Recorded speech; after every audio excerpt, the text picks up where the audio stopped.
না, ওঠা যাবে না, আমি তুলছি। সর, তুই এখানে দাঁড়াবি, জলের মধ্যে দাঁড়িয়েছে, ওদিকে যা, উঠবি না কিন্তু পাঁচিলে। হ্যাঁ ওখানে দাঁড়া। তুমি ওকে নিয়ে এসছো উপরে, ভয় লাগছে, ও যদি পালায়। আমি ওকে নিয়ে এসছি।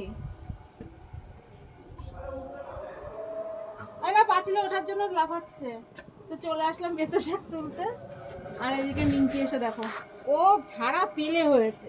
কালকে সারা রাত ঘরেই ছিল কিন্তু, হ্যাঁ ওকে ডেকে ডেকে নিয়ে আসলো, ঘুমাচ্ছিল। দেখো কত সুন্দর বেতো শাক হয়েছে। এই এখন না তুললে না, এই গাছে দানা হয়ে যাবে, বীজ হয়ে যাবে, তখন আর ভালো হবে না। ওই জন্য আমি ভাবলাম আজকে তুলে কচি, একদম কচি।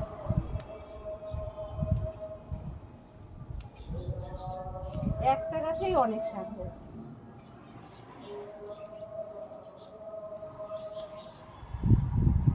কি বড় বড় পাতা।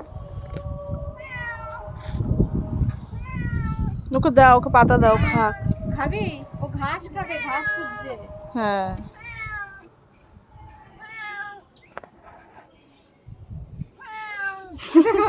ঘাস না তো।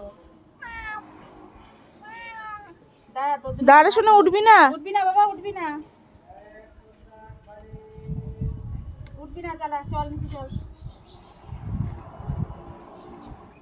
ওই বেতু শাকই খাচ্ছে, বেতু শাকই খাচ্ছে, দেখো। না না, খাবে না, পাচ্ছে না তাই খা। আরে চাবাচ্ছে, ওই দেখো, ওই টেনে ছিঁড়ছে।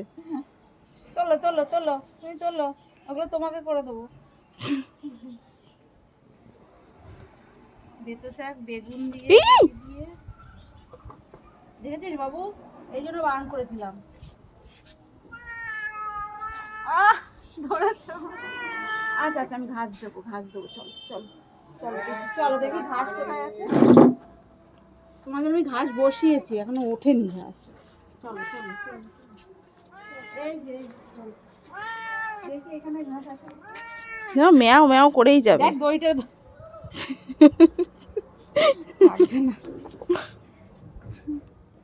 বাবু ওকে ওর ঘরে দিয়ে যা, ও এখন এই পাঁচিল দিয়ে ঘুরবে। ওই নোংরাটার মধ্যে যাচ্ছে।